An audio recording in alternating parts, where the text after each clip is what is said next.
दोस्तों नमस्कार। Exam India में आप सभी का स्वागत है। Northern coalfield limited NCL recruitment 2026 आया हुआ है और ये एक बहुत बड़ी अपॉर्चुनिटी है उन स्टूडेंट्स के लिए जिन्होंने 10th पास करा है और साथ ही साथ अगर उनके पास डिप्लोमा है मैकेनिकल, इलेक्ट्रिकल या फिर इलेक्ट्रॉनिक्स में। टोटल वैकेंसी की बात करें तो नोटिफिकेशन में 270 टोटल वैकेंसी मेंशन करी गई है। सैलरी जो है आपको स्टार्टिंग में 68,000 से लेकर के 75,000 रुपए पर मंथ मिलती है। तो बहुत बड़ी अपॉर्चुनिटी है एनसीएल के द्वारा अनाउंस करी गई। इस वीडियो में हम लोग इससे रिलेटेड हर एक पॉइंट हम लोग जानेंगे कि नोटिफिकेशन में क्या-क्या चीजें हैं जो आपको जाननी चाहिए। इसके अलावा जॉब प्रोफाइल क्या है, सैलरी स्ट्रक्चर क्या है, किस तरीके से यहाँ पे ग्रोथ होगा, इन सब को भी हम लोग इस वीडियो में कवर करेंगे। अगर आप नए हैं इस चैनल पे तो चैनल जरूर सब्सक्राइब कर लेना, क्योंकि जितनी भी इंपॉर्टेंट अपडेट्स होती हैं उन सभी अपडेट को मैं आप तक लेकर के आता हूँ। सबसे पहले जो इम्पोर्टेंट हाइलाइट्स है नोटिफिकेशन में मेंशन उसको देख लेते हैं। पोस्ट जो है यहाँ पे 3 है। एक है मेरा असिस्टेंट फोरमैन इलेक्ट्रॉनिक्स, एक है असिस्टेंट फोरमैन मैकेनिकल और तीसरा जो है असिस्टेंट फोरमैन इलेक्ट्रिकल का। एजुकेशन क्वालिफिकेशन सिर्फ मैट्रिकुलेशन बोला गया है और साथ में आपका डिप्लोमा होना चाहिए 3 साल का। इसके अलावा जो ग्रॉस सैलरी है वो 68,000 से लेकर के 75,000 रुपए पर मंथ है। एज लिमिट 18 से 30 साल है।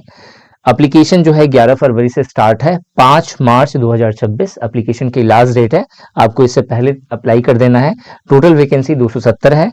Application fee UR OBC EWS के लिए 1180 रुपए है, 1000 प्लस जीएसटी।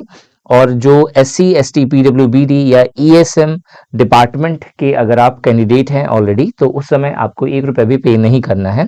अगर आप अप्लाई करना चाहते हैं तो nclcil.in साइट है ऑफिशियल, यहाँ पे जाकर के आप अप्लाई कर सकते हैं। सिलेक्शन प्रोसेस जो है वो 3 स्टेजेस में डिवाइडेड है।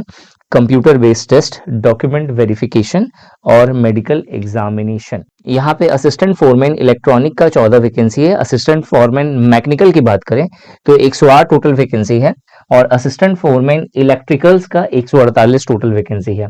जो इंपॉर्टेंट डेट्स है आपको ध्यान में रखनी है वो है 11 फरवरी से एप्लीकेशन प्रोसेस स्टार्ट हो गया है। 5 मार्च एप्लीकेशन की लास्ट डेट है और बाकी जो एडमिट कार्ड या फिर कब आपका सीबीटी पेपर होगा, रिजल्ट कब होगा, इन सब के बारे में आपको ऑफिशियल नोटिफिकेशन बाद में पता चलेगा। एजुकेशन क्वालिफिकेशन की बात करें तो जैसे मैंने बोला था कि मैट्रिकुलेशन एंड डिप्लोमा मैंडेटरी है इसके लिए, बट अगर आप हायर क्वालिफाइड हैं तो बीई या बीटेक अगर आपने मैकेनिकल, इलेक्ट्रॉनिक्स या फिर इलेक्ट्रिकल में करा है तो भी आप एलिजिबल हैं, तो भी आप अप्लाई कर सकते हैं। ट्रेनिंग पीरियड जनरली जो 1 साल या 2 साल का होता है, तो इलेक्ट्रॉनिक्स के केस में 1 साल का है। बाकी अगर देखा जाए मैकेनिकल या इलेक्ट्रिकल में तो इसमें आपको 2-2 साल का आपको यहाँ पे टाइम पीरियड देखने को मिलता है। एज लिमिट 18 साल से स्टार्ट है। मिनिमम एज लिमिट का जो क्राइटेरिया है वो 18 साल है। यूआर एंड ईडब्ल्यूएस के केस में 30 साल अपर एज लिमिट फिक्स करी गई है। अगर आप ओबीसी कैंडिडेट है तो 33 साल आपको एज लिमिट मिलता है। एससी एसटी के केस में 35 साल एज लिमिट मिलता है। पीडब्ल्यूबीडी कैंडिडेट है तो 45 साल तक आप अप्लाई कर सकते हैं। और अगर डिपार्टमेंटल कैंडिडेट है तो यहाँ पे एज लिमिट का कोई क्राइटेरिया मेंशन नहीं करा गया है। जॉब प्रोफाइल के बारे में बात करें तो जो जॉब प्रोफाइल है अगर आप देखेंगे तो सभी का लगभग में सेम है। एक पोस्ट का अगर आप अच्छे से समझ लोगे तो आप बाकी का अपने आप समझ में आ जाएगा। मैकेनिकल अगर आप बन रहे हो असिस्टेंट फोरमैन तो उस केस में जो डिपार्टमेंट आपको मिलेगा वो एक्सकेवेशन कैडर होगा या फिर इलेक्ट्रिकल एंड मैकेनिकल होगा। मेन रिस्पॉन्सिबिलिटी अगर समझा जाए तो आपका जो काम होगा यहाँ पे वो जो हैवी अर्थ मूविंग मशीनरी होती हैं उनको सुपरवाइज करना, उनको ब्रेक डाउन ना होने देना, उससे प्रिवेंट करना, बचाना, मेंटेनेंस देखना, स्पेयर पार्ट्स को मैनेज करना, इंश्योर करना कि जो मशीनरी ऑपरेशन है वो बहुत अच्छे से सही तरीके से सेफ्टी स्टैंडर्ड्स के साथ हो रही हो। इसके अलावा आपसे कुछ सीनियर भी होंगे और आपसे कुछ जूनियर भी होंगे, तो सीनियर और जूनियर के साथ यानी कि जो इंजीनियर्स हैं और जो वर्कर्स हैं इनके साथ कोऑर्डिनेट करना। इलेक्ट्रिकल और इलेक्ट्रॉनिक्स का सेम आपको यहाँ पे जॉब प्रोफाइल मिलेगा। आप उसी तरह से है, डिपार्टमेंट की वाला अलग अलग होगा। प्रमोशन एंड ग्रोथ अगर देखें तो स्टार्टिंग में आप असिस्टेंट फोरमैन ग्रेड सी के पोस्ट पे रिक्रूट होते हैं।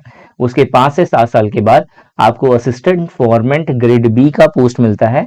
उसके अगेन 5 से 7 साल के बाद आपको फोरमैन या फिर सेक्शनल फोरमैन ग्रेड ए की पोस्ट मिलती है। और जो सीनियर सुपरवाइजरी जो पोजीशंस होती हैं उसके लिए आपके कुछ स्पेशल क्राइटेरिया होते हैं, अगर आप उसे क्वालिफाई कर लेते हैं तो फिर आपको फिर फर्दर प्रमोट करा जाता है हायर पोस्ट पर। सैलरी स्ट्रक्चर की बात करें तो एंट्री लेवल पे आपको ग्रेड सी की पोस्ट मिलती है, जहां पे बेसिक पे आपको 47,330 रुपए का मिलता है, डीए 14,000 रुपए, एचआरए 4,000 से लेकर के 7,500 रुपए तक का, अदर अलावेंस 3,000 से 6,000 तक का मिलता है। तो जो एस्टिमेटेड ग्रॉस सैलरी निकल के आती है वो 68,000 से लेकर के 75,000 रुपए होती है। इन हैंड सैलरी कुछ एनपीएस वगैरह सब डिडक्ट होता है। इसके बाद जो इन हैंड सैलरी आपको मिलती है वो 60,000 से लेकर के 65,000 रुपए पर मंथ आपको मिलता है। सिलेक्शन प्रोसेस में 3 इंपॉर्टेंट सिलेक्शन के स्टेज हैं। सबसे पहले आपका सीबीटी होगा, उसके बाद आपका डॉक्यूमेंट वेरिफिकेशन होगा, देन मेडिकल एग्जामिनेशन होगा। सीबीटी अगर देखा जाए तो पूरा सीबीटी का पेपर 2 सेक्शन में डिवाइड होगा, सेक्शन ए और सेक्शन बी। सेक्शन ए जो आपका डोमेन एरिया है, जो टेक्निकल एरिया है, उससे रिलेटेड 70 क्वेश्चंस पूछे जाएंगे। 70 मार्क्स का होगा, हर क्वेश्चन 1 मार्क्स का होगा।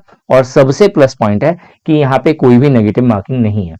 अगर हम लोग सेक्शन बी की बात करें तो इसमें आपका जीके, अवेयरनेस, रीजनिंग और क्वांट के क्वेश्चंस होंगे। 30 क्वेश्चंस 30 मार्क्स का होगा। ठीक है, तो ओवरऑल हिंदी और इंग्लिश में पूरा पेपर रहने वाला है और इजी पेपर है। आप अच्छे से चाहें तो इसे क्लियर कर सकते हो। ठीक है, पूरा सिलेबस यहाँ पे मेंशन्ड है, इसका स्क्रीनशॉट ले लेना ताकि आपको प्रिपरेशन करने में हेल्प मिले। और अगर किसी और प्रकार का आपको गाइडेंस चाहिए तो जो मेरा व्हाट्सअप नंबर आपको स्क्रीन पे दिख रहा है उस व्हाट्सअप नंबर पे आप डायरेक्टली मुझसे कॉन्टेक्ट कर सकते हो। इस वीडियो में यही था। Thanks for watching this video and wish you good luck for your paper.